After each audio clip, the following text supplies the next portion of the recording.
Here's a brief but annoying message to let you know that you could have first heard this episode 9 months ago if you were a subscriber to our Iron Filing Society Patreon offering. For the price of a pint and a St Clement's each month, you can get up to 4 episodes a week, 9 months before the rest of the world gets them. Early access to regular episodes, lots of other marvellous benefits, and there's absolutely no adverts or brief but annoying messages like this that will get right on your ticks. Find out more and subscribe now at tftimemachine.com/ironfilings. Here we go, here we go, here we go, here we go, this is it! This is Top Flight Time Machine. I am Andy Hotbody Dawson. Pow, pow, pow. I am Sam Nifty Delaney, so what? Oh, see a swig of tea there. Recording this early in the morning. It's one of those perfect cups of tea, Sam. Lovely. By the way. Lovely. A little sip of it. Any learnings from when you made it? When you realise it's perfect, do you take any learnings? Don't remember what I did. It's like one of them things, sometimes those worrying things when you're driving down a familiar road and you realise you've gone through an area and you don't even realise you've done it. Yeah. And you're like, oh, I'm here now. Oh, I didn't realise. So then you can't think, well, you think, what made this perfect? I'll do it every time, but you can't remember. I don't know. It's just instinct. I brewed from the gut, I think. Yeah. Often it's brew gut time. brewing. That's the biggest variable when I have tea. It's like I always put the same amount of tea in the pot. I also always put the same amount of milk in and water in. And so the only variable really is the brew time, which can vary pretty wildly because I've made it in a pot. I'll then sort of wander off. Sometimes I'll forget about it. Or sometimes I'll be impatient and pour it too soon. That's the worst. I'd rather it be slightly stewed than too weak. Oh, God, yeah, every time. When you go away... Something rather than nothing. I was away, like, at the weekend, and I ended up in, like, a sort of a tea shop. A tea shop. Very much in the vibe of, Mrs. Blennerhatchet, call the police kind of vibes. Yes. Right. And we've got some mods in the shop. Yeah. It's unbelievable. Or they might be rockers, I'm not sure. It's unbelievable. Like, I'm at the stage where I rarely order tea when I'm out and about because I've become so particular that it is, I've become precious. I've become a precious twat about it. But to me, it's just not worth the bother. Because even this place, I thought, well, this is quite old school, right? They might have the right idea. So I ordered a pot of tea for 2. And I left it. It was the largest pot, and I left it for a good 5 minutes. I think 3 minutes is optimum brew time, but I left it for 5 because I had a strong suspicion they would have under-tea'd it. And I poured it out, and it was like weak piss. And I'm not being funny. In the end, I had to go back and say, can you give me an extra bag, please? I don't mind paying. I said that as a power play. Right? Because you never know in some of these places. They go, well, if it's an extra bag you want. So I just go, look, I don't mind paying. It's like in the cream tea shops in the Isle of Wight, where I end up saying I'll buy cream for everyone in the shop because they never give you enough cream. They're so tight-fisted, these people, right? And I go, has it always been like that, or is it a current sort of cost of living? No. Inflation. That is England.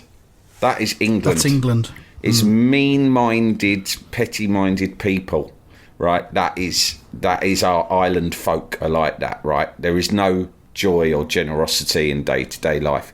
So you go, can I have an extra tea bag? Because if not, this is just water that's been like tainted slightly by the flavour of tea. Once you add the milk, this is like, do I look like a fucking kid? I need a man's cup of tea. Do you know what I mean? Too much weak tea.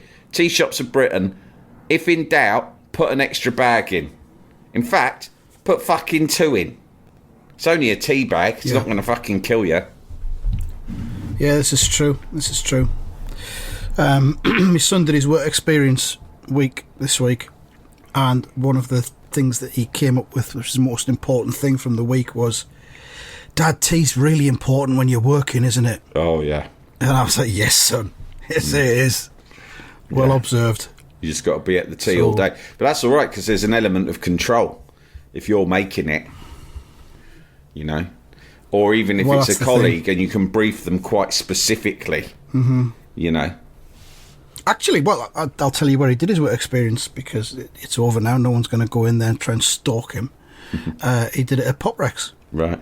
which is our the Sunderland wing top flight time machine, HQ yeah. if you like. He did it there, and I had a cup of tea there last week. I went in for breakfast one day, and I got a cup of tea, and they presented it. You got a nice mug of hot water with the tea bag in, right? Yeah, and nice. you got your little pot of milk. Good, but the little pot of milk was within a slightly larger, rounder pot, like a little large bowl, a small bowl almost. So you could just shut your take bag your time with your tea bag, and then put your bag in it. Yeah. And you could brew it to your own liking, which I thought was very, very well That's the thought sensible out. way of serving tea. The future. That's sensible, yeah. Yeah, but, you know, most people are just fucking scalding hot water on one tiny fucking budget bag. It's not on. No. What with that, and there was a long read. You know, the Guardian do these long reads. Obviously, can't really be bothered reading it, but I think you can also listen to it, and it's about the death of the chippy. Right. Death of the chippy, because the chippies are in serious fucking bother, right? Yeah. And one thing is that the price of a chippy tea is going right up as well. Mm-hmm. Probably because everything else is going up, so their energy bills are up, their business rates are up, and soon there will be no chippies left, mate. That's why on Len's podcast, Grilled Cheese Media, he started a campaign to nationalise chip shops, which I think is a very good idea, because we'll be sorry when they're gone, and they're an important part of this country's history and culture. And so if anything wants fucking nationalising, it's the Great British Chippy. I can't see fucking Sunak doing that anytime soon, though, the daft cunt. I mean, the chippy tea's up to about 13 quid now, I think. It used to be on just average. Like the budget takeaway option. Yeah. Do you know what I mean? Now it's like, you know, for a family of four, that's a lot. That's, you know, that's like what? That's sort of like a restaurant It's like meal. eating out. Yeah, it's proper it? restaurant meal, that. Anyway, John Noakes. John Noakes. That's what we're here for. It's the John Noakes Odyssey. There's a man who probably enjoyed a fucking chippy tea or two in his time. Fuck yeah. We'll call it the Noakes Odyssey. Yeah. There's one main event in John Noakes' life that we're going to focus on, but we'll do an overview. I think we should probably start off by looking at just who John Noakes was, because a lot of people will be listening to this saying, John Noakes, who? What? Have they lost their minds? No, What very now? much not. What now, you couple of fucking now? imbeciles? You couple of broken down fucking idiots. Yeah, Vine listens every day. And while he's listening, he's just going, why? What are they talking about? I've been examining these two because I've heard about how they've been talking about me in unsavoury terms. They've so been I trash do my talking research. me. And I don't like what I hear. They're a couple of fucking idiots. Well, Jeremy Vine, you're right. We are a couple of fucking idiots. But, you know, we're not asking to be regarded as anything more than that, to be honest. Today on the show, is Britain's podcasting industry in a massive mess? These days, podcasters seem to be all about two middle-aged white men talking about TV presenters of the 1970s. Is that enough? Is that what you want? Call in, let us know. Is that the standard of British broadcasting today? The country that gave the world the BBC? The country that gave the world the Dimbleby family, now reduced to listening to a couple of cunts talking about John Noakes? Yes, it is. Yes, it is. John Noakes, in case you're not familiar, was easily the best Blue Peter presenter there ever was. And he left in 1978, Sam. I would say, to say, John Noakes is way before my time of watching Blue Peter, right? I was a man of the Janet Ellis, Simon Groom and Peter Duncan generation. Classic lineup. Classic lineup. And I still see Janet Ellis most days when I'm on my morning run. God. She walks the dog on the same route, right? I can't get my head around the fact that you can sit there and say, I see Janet Ellis most days. Yeah, that's just... I have done for years. I met her once because we both appeared on The Right Stuff on Channel 5, which of course was the predecessor to Jeremy Vine, right? It's now presented by Jeremy Vine. It's called The Vine Stuff. Yeah. So But when it was Matthew Wright, I would occasionally go on as a panellist, and one time I was on it with Janet Ellis, but I don't feel we bonded really. And right. No, that's not. I'm not saying there was any animosity either. But there wasn't did you try enough too hard, time. do you think? There wasn't enough time for me to win her over. No, I didn't actually try enough. I remember that particular day being very hungover. That was a bad habit of mine in my early days of doing stuff on TV. I would think it was okay to roll in like severely hungover. I just sort of thought, well, you know, what's worse could happen? But very often the upshot of that would be I would sit on a live show just not talking because I'd be thinking, I hope I'm not going to throw up or something like that. Right? Wow. It's in my 20s. Not when, I mean, I wouldn't even class that as when I had a drink problem at all. That was just like, you know, just standard drinking. Well, just when you're young and you just go out a lot of nights, and it's like, drinking. it feels normal to go out, doesn't it, and stay up all night. Yeah. But anyway, yeah, so I don't now have the opportunity to go, oh, hi, Janet, it's me, Sam. But it's nice to see her anyway. It's reassuring to see her walking her dog.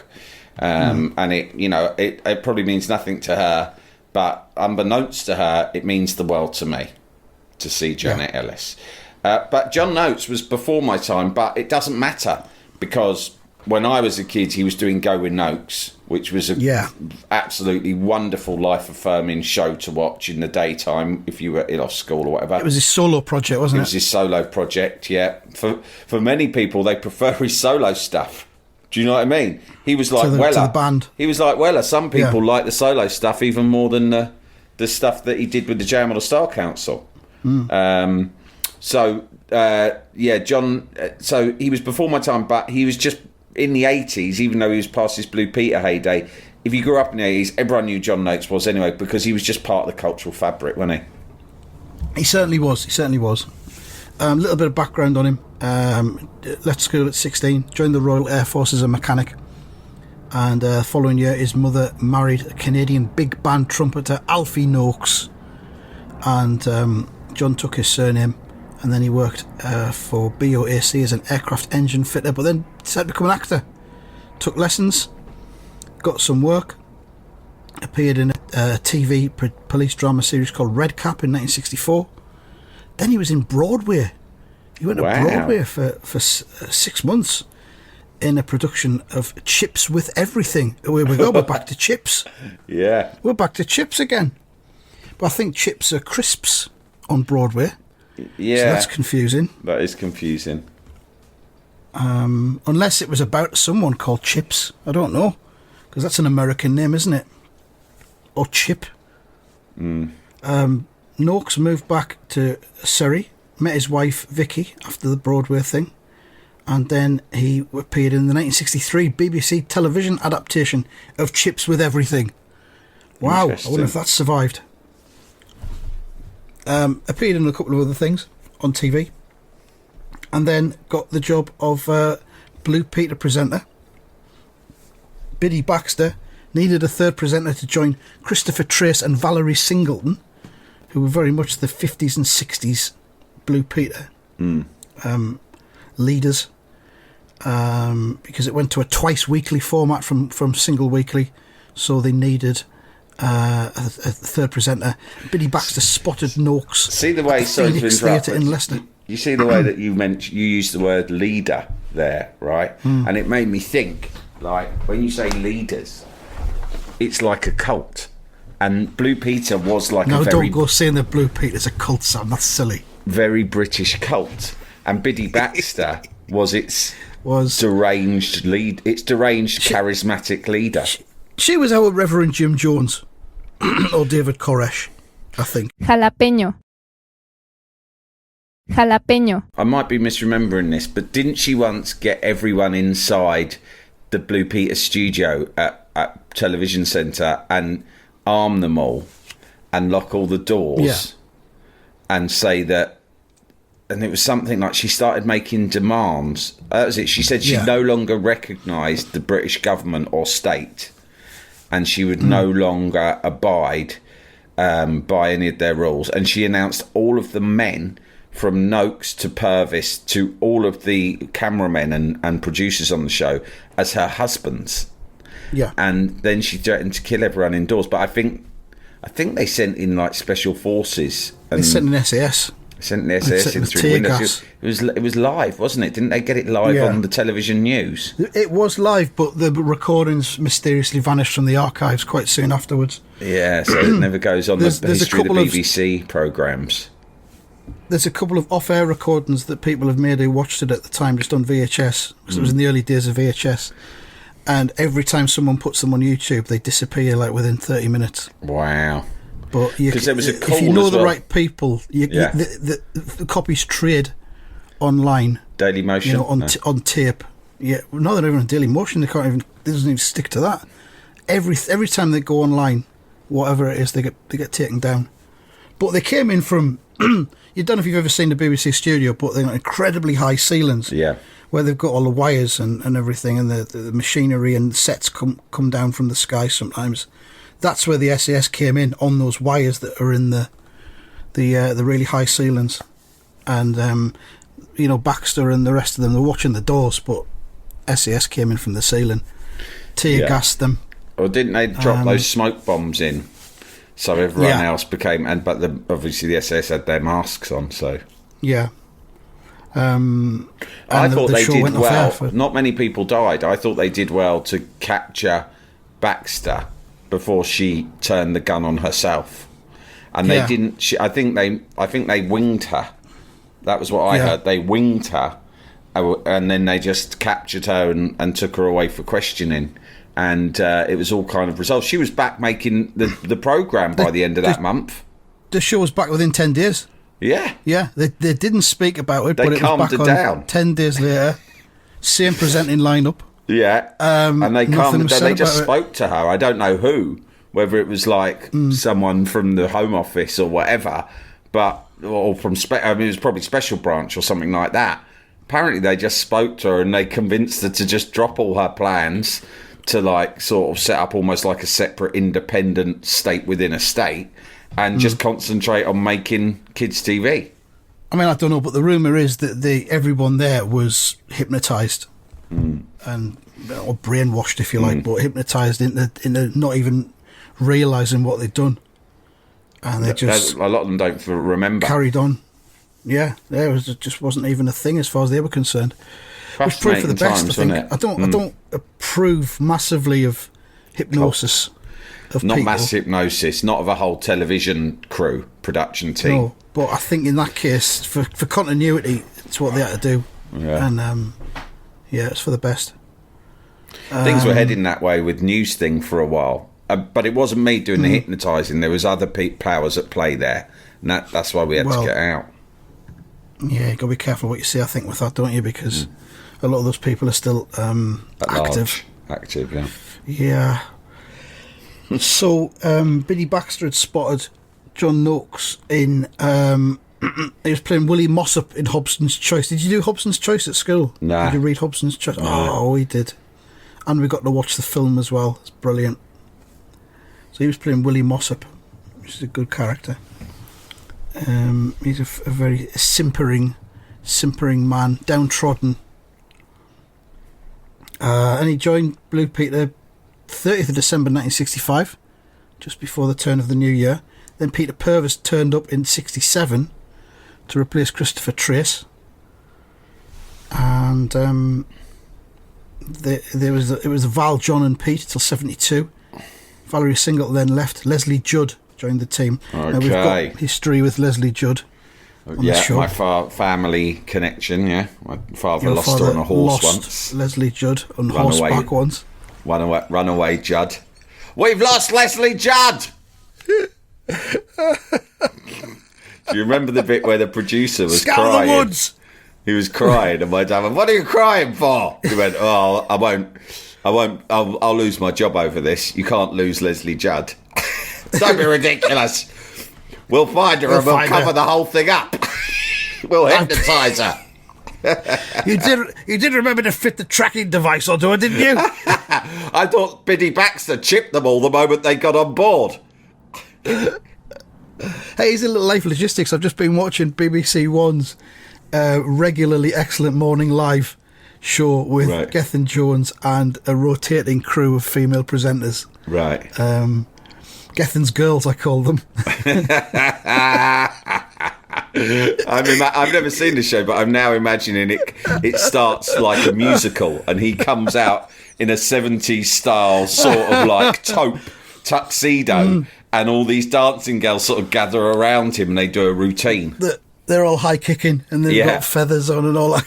Yeah. Hello and welcome to Gethin's World, and here they are, the wonderful Gethin's girls. And he chooses the one he wants to co-present with him that morning. It could be Sam Quek. One. It could be Kimberly from Girls Aloud. Yeah. But anyway, I tell you what, Gethin can. Back in the day, probably still now, he could pick who he wanted. He was one of the most fancied geezers going. Yeah. Gethin was Blue Peter as well, wasn't he? He was, yeah. Originally, yeah. And who was the other Welsh hunk who was around similar time to him? They looked quite similar. Steve something. And I'm pretty sure... Steve Jones. No, not him, although he was a hunk in his day, in his own way. Fucking hell. He was on whatever the Channel 4 thing was called. And in the noughties, not that long ago, and he was like... He was really hunky. And he interviewed Pamela Anderson. And the rumour was he interviewed her and he charmed her so much that in the end they went off and had it off after the interview. Who's this about? He was like the male Paula Yates in that sense. Is this the Welsh guy? The Welsh Steve guy, something. Steve, yeah. Steve the Steve Welshman. Jones he was called, wasn't he? He was called Steve Jones, was he? He was the other Steve Jones, yeah. The other Steve Jones. I bet my Steve Jones was fuming over this. Yeah. He should have trademarked his name, shouldn't he? Fucking should. And by the way, it wasn't even his real name. That must have made it even more frustrating. Yeah. I think he changed his name to Steve Jones because I can't remember what his real name is, but his real name, another broadcaster had it, so he thought I'll change my name to Steve. And then some other Steve Jones comes along, doesn't have the decency to change his name. For fuck's sake, you know, observe the showbiz rules, guys. Steve Jones now does Formula 1 on Channel 4. Yeah. But he had a romance with Pamela Anderson. It's well documented, apparently. It's Legend. not a rumour. It was the real deal. Good for him. Well done, mate. Yeah. It's a picture of them on T4. She's wearing it looks like just a pink bra, and he's got his shirt off. and then they're doing some kissing. Fucking hell! He's like the best TV presenter ever. He's like, do you know what? I'm bored of these questions. You fancy a quick snog, love? And she's like, yeah, sure. Whoa. Come on then. Come on, sit on Steve's lap. Fucking hell, what a man. He's turned up at T4, interviewed Pamela Anderson, taking his top off and got off with her. Well, there's a phrase in this part of the world which is shy Bairns getting out. And, you know, he's just lived that out loud. He's gone for it. Yeah. Got Pamela Anderson coming in Saturday. I'm going to have a go. I'm going to have a go. Why not? To lose, you know? Don't ask, you don't get. Exactly. Fucking legend. Fucking great. Him and Gethin. That's a history box episode. That. Who are the other Gethin? Who are the other Gethin Jones girls apart from Kimberly Gethin from Jones Girls Aloud? Well, I'll say there's Kimberly from Girls Aloud, Sam Quek. Who's that? I don't know that. She's on Question of Sport quite a lot. I don't know if she's one of the captains now or not. But she's a sports presenter. And oh god, who else have we got on? What's her name out of hearsay? Who then was in Coronation Street? Oh yeah, Kim Walsh. Kimberly. Kim Marsh. Kim Marsh, that's it. We used to have Kim her Marsh. in there. She's done well for herself over the years. She's had a very varied career. I was at Celebrity's 50th once, and Kim Marsh came out and sung "Hey Big Spender." It was a private party, and she came out and sung "Hey Big Spender" to the birthday boy, right? And it was one of the most sexy things I've ever seen in my life. She's very sexy, Kim Marsh. She did a sexy rendition of "Hey Big Spender" in which she was like sitting on the birthday boy's knee, and man, fucking it was. I almost had to go home. It was one of those ones. It was a bit like in a Carry On film with Sid James and Hattie Jakes, because I was there with my missus, And I kept going, and she was going, keep your bloody eyes to yourself. It was all that sort of thing. Why don't you calm yourself down? Here, I'll have a cold drink. You'll get one over your head in a minute. I can't watch this. I've got the ladies. This is disgusting. It's disgusting. Oh, but she's only having a bit of fun. It's his birthday. It's a big one. It's his birthday I bet it after all. Sid Boggle. Lot of Sid Boggle style banter. Oh, God. Oh, I'd love to have seen that. Footage Yeah, it was didn't great. exist. Well, so, yeah, Gethin Jones, anyway, I was watching it this morning, and that fella who does the Watchdog, Matt Allwright, and he does Watchdog, and he used to do that thing where he would track down rogue builders. It's called Rogue yeah, Traders, I know wasn't the it? cunt, yeah. He'd shout at them and then Grass. ride off on his motorbike. Fucking grass. Just some fellas just trying to earn honest day's living. Grassing them up on the telly for being shit.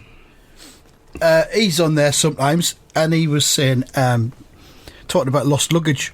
If you lose your luggage on holiday, you're fucked basically, but what to do? He says get one of those geotags. You know, those Apple ID tags, or whatever they're called, but you can get them through different companies as well.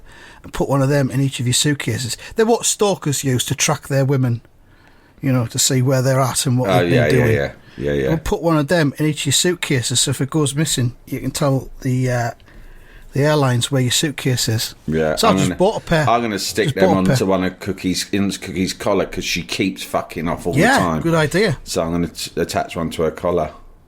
Yeah. So that you can get two for $28.99 at the minute on Amazon. So I thought that was pretty reasonable. So there he is. He's doing it. He's tip-tapping away. Yeah. Tip-tap. Tip-tapping Amazon away purchase. on his live Amazon purchase here on Top Flight Time Machine. The ones I'm looking for at UVOS. ATUVOS, Sam. Okay. Bluetooth Finder 2-pack. 29 quid for a pair. And they work with Go Apple's... for a pair. They work with Apple's Find My service, so even though they're not made by Apple, they'll work on an Apple phone. I imagine they'll work on Android as well. Have you purchased a pair? No, because I've actually tried to find Sid Boggle quotes now. Oh, that's what you were doing. There's some Sid Boggle quotes in the cinema at the beginning, but I can't fucking find them anywhere. Oh well. Was he Sid Boggle in Carry On Girls? Because that's my favourite one. He was often Sid Boggle. He was also, I think he was Vic Flange in some as well. Flange. He was Sid Boggle in Carry On Camping. We knew that. Yeah. Carry On, 15 great Sid James wisecracks. Oh man, it's in the Telegraph. It's behind the pier wall. I'll just use the 12-foot ladder website. Get around the pier wall. Pier walls are usually good though, I think, if it's like a podcast. Don't tell people about how to get around paywalls. Once talk peace with a Sioux, but you can't trust them. 1 minute it was peace on, the next, peace off. St. James as the Rumpo kid there in Carry On Cowboy. Yeah, they were struggling by that point. In Carry On Camping, Mrs. Fussy, who I think is the mum of Joan Sims, who doesn't approve of Joan Sims going camping with Sid. Yeah. Joan may think you're a gentleman, but personally, I've got sore misgivings. Sid Boggle, you ought to put some talcum powder on them.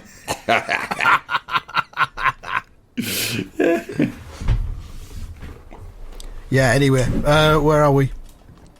We've kind of lost track of everything, so we'll end the episode there. We're just working our way into John Noakes' life. And a great life. A life of purpose, a life of meaning. Yeah. All right, we'll be back next week with part 2. Thank you very much and goodbye. Goodbye.